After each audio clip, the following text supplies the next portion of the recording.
حضرت مولا علی شیر خدا کرم اللہ تعالیٰ وجہ الکریم فرماتے ہیں نبی پاک ایک سفر پہ گئے تو مجھے اپنا نائب بنا کے مدینے میں چھوڑ گئے حفاظت کے لیے. میری باتوں کی سمجھ تو آ رہی ہے نا آپ حضرات کو؟ حضور مجھے چھوڑ گئے. کہتے ہیں میرے پاس مال غنیمت کے تھوڑے سے پیسے تھے, میں سونے کا ایک ہار لایا, ایک لاکٹ لایا اور سیدہ فاطمہ کو تحفہ دیا پہلی دفعہ, سونے کا ہار. انہوں نے پہن لیا. نبی پاک علیہ السلام کا طریقہ مبارکہ یہ تھا کہ حضور جب سفر پہ جاتے تھے تو سب سے آخر میں سیدہ فاطمہ کے گھر جاتے, اور جب واپس آتے تو سب سے پہلے آتے, سب سے پہلے. حضرت علی کہتے ہیں قاصد آیا, اس نے آ کے بتایا کہ کل نبی پاک واپس آ جائیں گے. سیدہ فاطمہ بڑے دنوں سے انتظار کر رہی تھی کہ حضور آئے نہیں, اتنے دن ہو گئے. جب جا کے بتایا نا کہ کل حضور آئیں گے تو کہتے سیدہ نے صبح سے صفائیاں شروع کر دی. کھانا پکایا اپنے محبوب کے لیے, حضور کے لیے بہترین کھانا بنایا اور بہت ساری تیاری کی. کہتے ہیں حضور آئے, حسب روایت حسب عادت, وہی مبارک عادت جو محبوب کی ہمیشہ سے تھی. نبی پاک آئے, پہلا قدم سیدہ فاطمہ کے گھر میں رکھا, السلام علیکم کہا, اور سیدہ نے وعلیکم کہا تو حضور نے ان کا چہرہ دیکھا تو واپس چلے گئے. حضرت فاطمہ رونے لگ گئی. مولا علی شیر خدا کہتے ہیں میں گھر آیا تو بی بی صاحبہ زاروں قطار رو رہی. فاطمہ کیا ہوا؟ کالی پتہ نہیں, حضور سلام لیا واپس چلے گئے, ایسا کبھی ہوا ہی نہیں, پتہ تو کریں. شیر خدا کہتے ہیں میں مسجد میں گیا تو نبی پاک بھی ایک کونے میں بیٹھ کے رو رہے تھے. میں نے کہا یا رسول اللہ آپ یہاں رو رہے ہیں, فاطمہ وہاں رو رہی ہے, بات کیا ہے؟ تو نبی کریم علیہ السلام نے فرمایا وہ میری بیٹی ہو کے سونا پہنتی ہے, اگر فاطمہ بھی سونے سے پیار کرے گی تو امت کی غریب بیٹیاں کدھر جائیں گی؟ وہ بھی سونا پہننے لگ گئی ہے, وہ بھی اگر یہ کام کرے گی تو غریبوں کی بچیاں کس کے طریقے پہ چلیں گی؟ وہ بھی سونا پہنتی ہے. حضرت علی کہتے ہیں میں نے کہا یا رسول اللہ انہوں نے نہیں پہنا, وہ تو میں نے لا کے دیا ہے, انہوں نے خواہش نہیں کی. تو محبوب نے فرمایا اسے جا کے بتاؤ. حضرت فاطمہ الزہرا رضی اللہ تعالی عنہا کو جا کر کے بتایا گیا کہ محبوب پاک تو اس بات سے آپ سے ناراض ہیں. حضرت فاطمہ نے اسی وقت سونا اتارا, کہا علی جو مدینے میں سب سے غریب گھر ہے اسے دے آ جا کے. بھائی نبی پاک نے انہیں سادگی میں رہنا, پاکیزگی میں رہنا سکھایا, انہیں حسن سکھایا, انہیں عبادت سکھائی. نبی پاک علیہ السلام, یہ تو ساری دنیا بیان کرتی ہے کہ امام حسین نبی پاک کے کندھے پہ بیٹھ جاتے تھے سجدے کے عالم میں تو 72 تسبیحیں حضور پڑھتے تھے. پتہ ہے حضور سکھاتے کیا تھے؟ نبی پاک امام حسین کو سجدہ کرنا سکھا رہے تھے. حضور سجدہ کرنا سکھا رہے تھے, سجدہ کرنا. پورے کربلا میں, پورے کربلا کے واقعے میں کسی جگہ بھی امام حسن اور امام حسین نے کسی ایک مقام پہ بھی یزیدیوں سے کوئی مطالبہ نہیں کیا, کوئی بات نہیں منوائی, کہا جو تمہاری مرضی. ایک بات صرف کی, ایک گزارش, توجہ ہے میری بات پر, ایک بات صرف کی, ایک مطالبہ رکھا. جب 9 محرم کو عمر بن سعد نے, شمر نے, ان سب نے کہا نا کہ حسین یا اب بات ختم ہو گئی, یا بیعت کرو یا جنگ کرو, تو امام حسین نے فرمایا مجھے ایک رات کی مہلت دو. علی کے بیٹے مہلت مانگ سکتے ہیں؟ بولے نا یار, مہلت مانگتے تھے وہ, کیا ضرورت تھی؟ امام حسین نے فرمایا مجھے مہلت دے, ایک رات رہ گئی ہے, میں راج کے سجدے کرنا چاہتا ہوں. سجدوں کے لیے مہلت مانگی, سجدوں کے لیے. توجہ ہے میری بات پر؟ محفلیں لمبی, نمازیں چھوٹی. 24 گھنٹے آپ کسی کو بٹھا لیں باہر, وہ بیٹھا رہے گا, گپے لگائیں. نماز کا ٹائم ہوگا تو پتہ نہیں کیا ہو جاتا ہے, لوگوں دوڑ گئے, او ہو نماز پڑھنی پڑ جائے گی. ایسے لگتا ہے جیسے کوئی بہت مشکل مرحلہ آن پڑا. بھائی کربلا والوں کا تو پیغام ہی نماز ہے, ان کا تو طریقہ ہی نماز ہے. امام حسین نے کہا ایک رات کی مہلت, فقط اس لیے کہ میں کھل کے نمازیں پڑھ لوں. ساری رات بڑی باتیں تھی نا, بڑی باتیں. سیدہ زینب سے دکھ سکھ کر سکتے تھے ساری رات, امام زین العابدین کو بڑی باتیں بتا سکتے تھے, بڑا کچھ ہو سکتا تھا.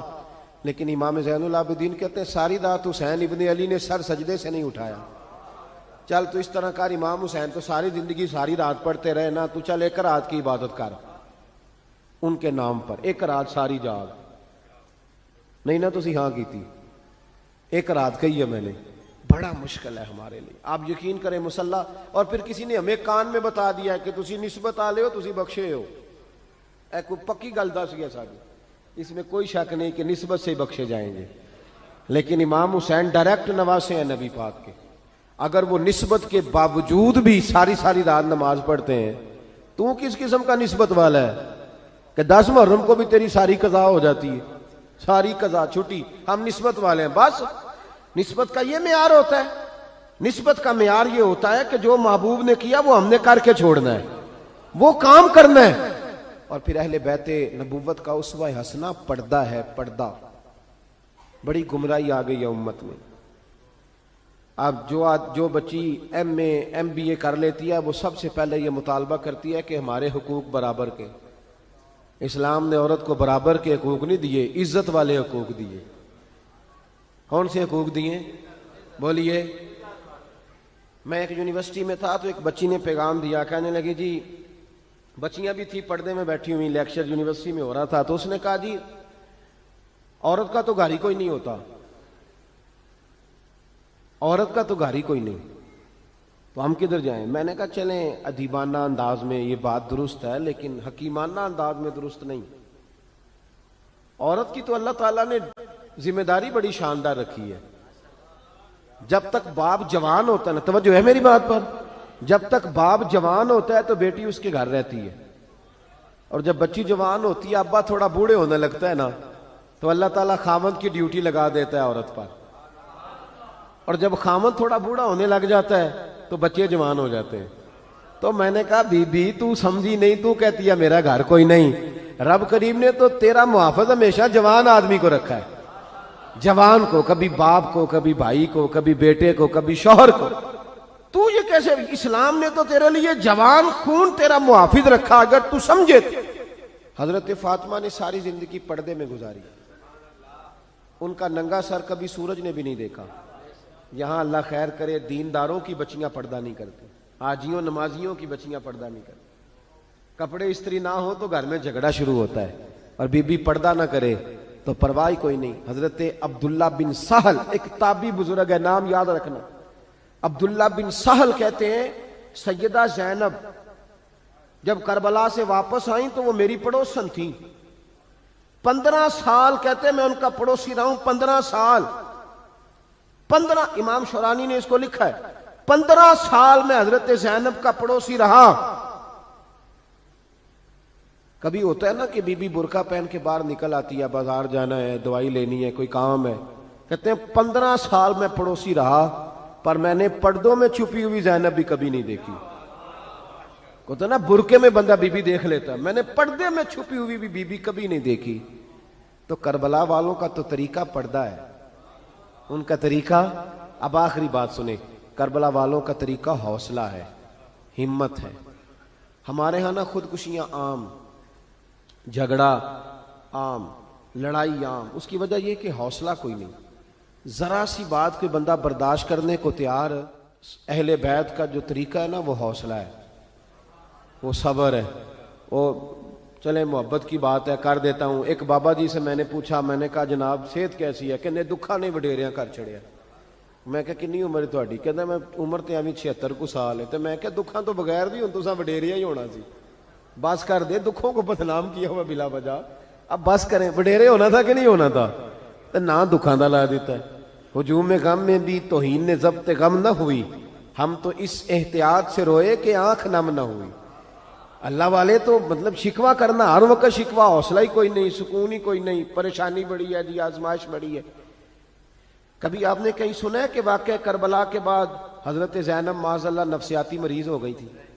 امام زین العابدین, سیدہ سکینہ, حضرت صغرا, وہ حوصلے میں رہے, متوانا رہے.